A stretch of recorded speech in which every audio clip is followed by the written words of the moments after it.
자, 봅시다. 오늘은 2024년 12월 7일이고요. 24년의 49번째 주입니다. 그동안 좀 바빴죠? 바빠서 오랜만에 영상을 찍게 됐습니다. 오늘 날씨는 좋은데, 우리나라 시국이 요 모양 요 꼴이죠. 뭐 계엄부터 탄핵, 오늘 10시에 뭐 담화 발표를 하네, 5시에 뭐 탄핵 뭐죠? 결의안 통과를 하네 마네 이런 얘기가 좀 있다 보니까 어수선한 가운데 뭐 짜증도 좀 나고 뭐 이런 친구를 왜 뽑았나 싶기도 하고. 자, 이런 정치적인 이야기는 좀 건너뛰고요. 어제 고용 지표가 잠깐 발표가 됐다는 것 같죠. 뭐 자세한 건 모르겠습니다. 다만 오늘자 금리 모니터링을 보니까 4.25까지 떨어지는 이런데 베팅이라기보다는 이런 확률이 89%, 약 90% 정도까지 되죠. 즉 금리 인하를 12월에도 하려나 보다 이런 생각을 가지게 되는 그런 모니터링 결과입니다. 자, 12월 6일자 우리 증시를 보면 출발은 뭐지? 우리나라는 솔직히 보는 게 큰 의미는 없습니다만 후반부를 좀 보면 조금은 상승하려는 듯이 끝났다. 역시나 코스닥도 많이 떨어졌지만 조금 힘을 받으면서 끝이 났다. 뭐 탄핵이 되냐 안 되냐 이런 것도 중요하고 이제 우리나라 정세가 어떻게 정치 상황이 어떻게 돌아가느냐도 중요한데 좀 끝났으면 좋겠습니다. 좋게 뭐 코스피 같은 경우에는 저희가 그려놓은 추세선 하단에 뭐 상승 몇 주 전에 상승하려고 했었죠. 여기서 또 반등이 일어나려면 뭔가 좋은 소식이 좀 있었으면 좋겠다. 코스피 일주일 동안 뭐 금융 투자가 좀 들어왔고요. 코스닥 같은 경우에는 외국인 뭐 금융 투자 뭐 다 들어왔습니다. 좀 이제 지속성을 영속성을 좀 봐야 될 것 같긴 한데 지금이 바닥인가 하는 신호들이 좀 켜지고 있는 건 사실이죠. 코스닥의 주봉을 보면 코스닥 주봉은 여전히 많이 좋지 않습니다. 뭐 계속해서 떨어질 수 있죠. 반등 신호가 아직 없기 때문에 코스닥은 좀 지켜봐야겠는데 뭐 이러한 자금 유입들이 좀 도움이 되나? 거의 투매죠. 개인들은 거의 투매 현상이 일어나고 있는 거죠. 다 던져버리고 있습니다. 국장 탈출은 뭐 지능순이다 이런 거죠. 뭐. 삼성전자 간단하게 보겠습니다. 아직도 뭐 코스피랑 똑같이 움직일 거라고 보고요. 뭐 PBR 0.98로 굉장히 낮아져 있고 외국인 보유율 51.14로 굉장히 떨어져 있죠.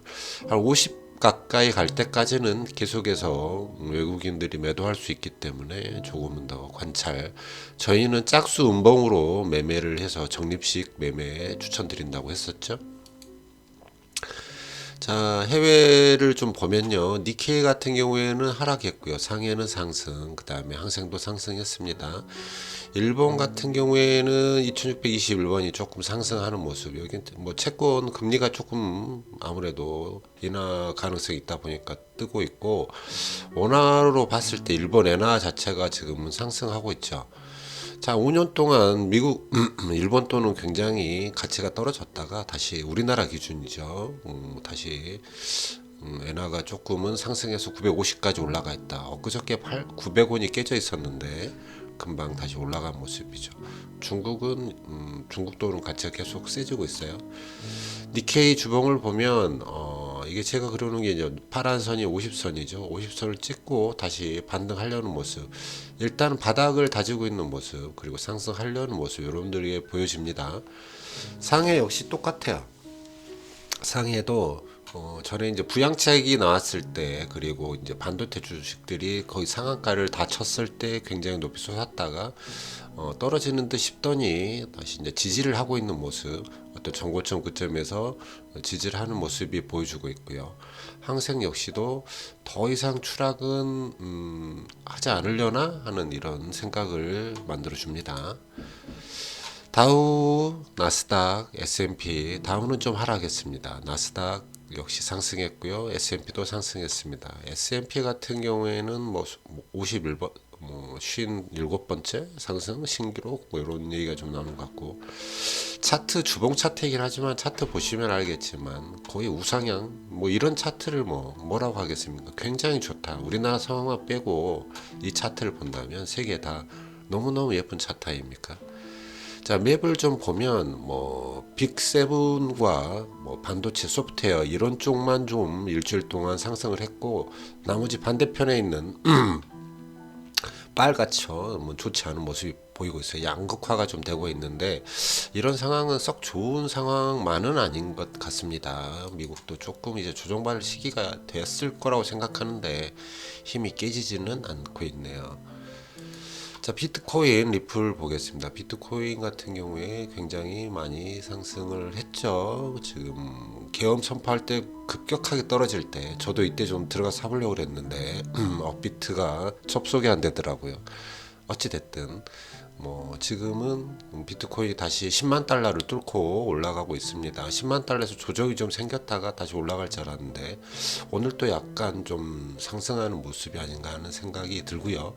리플은 굉장히 좋죠. 뭐 리플을 보면서 드는 생각은, 역시 코인을 하시는 분들은 뭐 야수의 심장이기도 하지만 인정해줘야겠다. 제가 아는 분들은 리플에 굉장히 큰 돈을 받고 꾸준히 기다리셨는데, 제가 처음에는 한 700원대에 샀다 그러길래 그 정도의 큰 돈을 저런 데다 박을 필요가 있나 생각했지만, 야, 지금은 거의 한 1500 굉장히 올라갔잖아요. 이제 형이라고 불러야 될 판입니다. 자, 금연물 보겠습니다. 금연물은 상승 후에 조정기간, 횡보 조정기간을 좀 겪고 있어요. 바닥이 깨지 않는 이상 뭐 이런 식으로 횡보 계속 진행할 거라고 보이죠. 당분간은 금은 좀 눈치를 보지 않겠나. 코인이 올라가다 보면 금은 좀 저조할 수도 있겠다. 다만 이제 20선이라든지 50선이라든지 또는 또 단기 저점 부분을 깨지 않는다면 조금은 더 지켜보자, 이런 얘기를 합니다. 환율 어마어마하죠. 뭐 1,400원이 뉴 노멀이란 이야기가 생긴 이후로, 1,400원이면 어딥니까? 여기잖아요. 1,400원이 뉴 노멀이라는 이야기가 생기자마자 국내 정세가 이렇게 되다 보니까 푹 떴죠. 야, 이러다 1,500원까지도 1,500원까지도 갈 수도 있다, 이런 생각이 들 정도로 굉장히 급하게 상승을 합니다. 1,400원도 솔직히 제 기준에서 높아요. 제가 이제 올해 투자를 정리를 할 때 가장 후회하는 건 뭐냐면, 1,300원이 깨져서 1,200 단위가 나타나면 좀 미국 비중을 좀 더 늘려볼까라고 안일하게 대처했던 것들이 국내 장에 수익을 못 내고 말았고요. 모르겠어요. 길게 보면 어떤 게 더 이익인지는 잘 모르겠는데, 환율이 떨어지길 기다렸던 게 좀 조금만 더 떨어졌으면 뭐 좀 더 해볼 수도 있었을 텐데 그러질 못했고요. 아무튼 환율은 1,400원에서 상승을 해버렸죠. 이건 지금 쉽게 끝날 만한 상황도 아니고 1,400 밑으로 금방 떨어질 상황도 아닌 것 같습니다. 한 몇 개월을 이렇게 갈지 않을까 또 걱정이 되네요. 인덱스는 떨어지는 듯 합니다만 모르겠어요. 인덱스는 또 찍고 고점 찍고 바로 또 상승하는 모습을 보여줄 수도 있기 때문에 인덱스도 조금은 더 지켜보는 게 나을 수 있다. 아직은 추세적으로 꺾여 있는 것 같지는 않습니다. 자, 그리고 WTI 오펙 플러스에서 계속해서 증산 이야기를 하고 있기 때문에 뭐 원유 자체는 횡보 하방 이런 정도 보여줄 거라고 생각합니다. 자, 국채금리 앞에서 봤던 12월 달에도 금리 인하가 있을 거라고 생각하기 때문에 4.25까지 떨어질 수 있으니까 우리 10년 국채는 한 4.0에서 3.8, 3.75 이 정도 수준까지도 내려올 수도 있다. 12월 FOMC에서 금리 인하를 할지 말지는 이제 CPI 결과가 16일 정도에 나오나요? 언제 나오죠?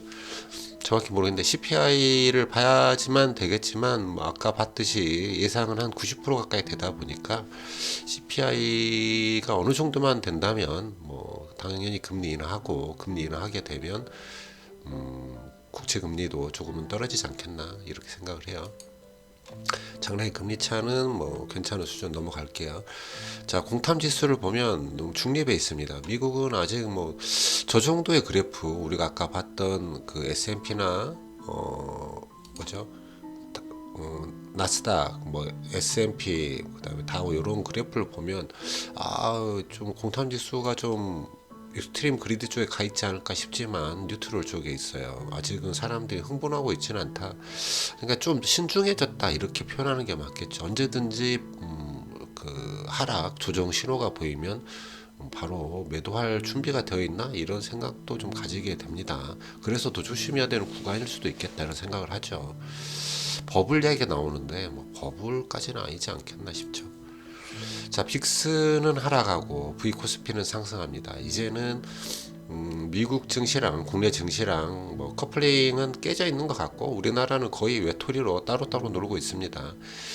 자, 언젠가 한 번은 변동성 지수가 굉장히 떴을 때 뭐 다시 한번 우리가 리밸런시라든지 투자 방향을 살짝 바꾸고 투자를 들어가야 되는데, 자, 국내 증시 같은 경우에는 계속해서 변동성이 좀 커지지 않겠나 이런 생각을 개인적으로 좀 해요. 뭐 업다운이 좀 있겠다. 빅스는 뭐 차분해 보입니다. 경기 선행 지표인 구리 광산 선물을 보면 구리 광산 선물 다 조금씩은 상승하려는 듯한 모습, 바닥을 다지려는 듯한 모습, 아직은 아니지만 그래도 조금은 나아지려나 하는 모습. 중국이 또 중요하겠죠. 이런 그 원자재에 대한 것들을 볼 때는 중국이 또 중요하기도 한데 중국도 거의 비슷한 차트 모양을 보여주고 있다 이렇게 저는 생각합니다. 자, 시장 지표를 좀 분석해 보겠습니다. 시장 지표. 자, 배당 성장 같은 경우 제가 이제 종목을 하나 바꿨죠. 앞선 영상에 잠깐 설명을 했죠. 효성 첨단 소재를 버리고 HD 현대 일렉트릭을 집어다 넣습니다. 배당 성장이 한 306, 제가 가지고 있는 DD의 총합이 가장 큰 게 306이기 때문에 250, 280 이런 수준이면 뭐 포트폴리오 전략, 국내 증시 바닥 이런 정도를 가늠해 볼 수 있다 이렇게 이야기를 했고요. 허정매는 뭐 지금은 뭐 DD가 그렇게 높은 편이 아니라고 생각을 합니다. BA 공격형 보시면 아직 주식을 열심히 할 필요는 없다. 이런 게 미국 주식에 대한 얘기예요. 미국 주식을 너무 적극적으로 할 필요는 없다 이런 뜻이죠. HA는 진행해도 좋겠다고 하고, 그다음에 듀얼 모멘텀 역시 스파이를 가르쳐주고 있습니다. V2도 괜찮다 이런 얘기죠. 자, 일주일 동안 스파이 QQQ 좋았고요. 뭐 TLT도 좋았네요. 팁도 좋았네요. 골드 좀 빠졌고요. 반도체 좀 빠졌습니다. 우리나라는 많이 빠졌고요. 그리고 자유소유비재 테크 이런 쪽만 좋았다. 통신 서비스, 커뮤니케이션 이쪽도 조금 좋았다. 나머지 섹터는 좋지 않았다. 일주일 동안 이런 얘기가 되겠네요. 코인 좋았고요. 그다음에 전략들도 다 괜찮았습니다. 달러 괜찮았습니다. 자, 그래서 제 투자 성과는 뭐 봅시다. 다섯 종목 평균을 봤을 때 9.16까지 올라왔죠. 8.46에서 이번 주에는 9.16까지 올라왔습니다. 국내는 다 빠졌어요. 국내는 저번 주보다 거의 다 빠졌다. 미국 주식만 상승한 거죠. 그렇죠. 그래서 그래도 어찌됐든 죄송합니다. 미국 주식은 꽤 많이 상승을 했습니다. 빅5가 굉장히, 아니 빅7이 굉장히 많이 상승을 했고요. 그리드는 좀 많이 빠졌네요. 자, 그리고 국내는 많이 좋지 않아요. 뭐 거의 뭐 바닥이다. 내가 지금 한 자리 숫자의 어떤 수익을 얻으려고 이렇게 뭐 열심히 하는 건 아니지만 좀 힘들죠. 올해 년도는 좀 수익이 엉망진창이라고 보시면 되겠습니다. 기타 계좌도 나름 괜찮았습니다. 국내 계좌가 가장 안 좋았다. 저의 계좌도 역시 좋지 않은 형태를 보여주고 있다. 환율 엄청나게 높죠. 자, 이런 정도 할 거고요. 하나 더 볼까요? 일단 이렇게 치고 올라가는 건 비트코인이죠. 이제 코인 자체가 뭐 이제 50%, 75%를 넘어서는 이런 정도 됐고, 그 다음에 따라가는 게 빅7이 되겠네요. 빅7이 수익률이 올해 꽤 괜찮고요. 골드가 2등이었다 이제 3등으로 밀려난 상태 이런 정도. 그 다음에 이제 콘트가 들어가 있죠. 제 전략 자산의 수익도 하락세고 저의 전체 금융 투자 자산도 하락세입니다. 올해는 썩 좋은 모습이 아니다. 이게 반성을 하는 시간 한 번쯤 갖겠지만 일단 개별 종목 주식 매매가 좀 많았다. 뭐 이런 정도. 그게 가장 큰 반성거리라고 생각합니다. 올해. 자, 여기까지 하겠습니다.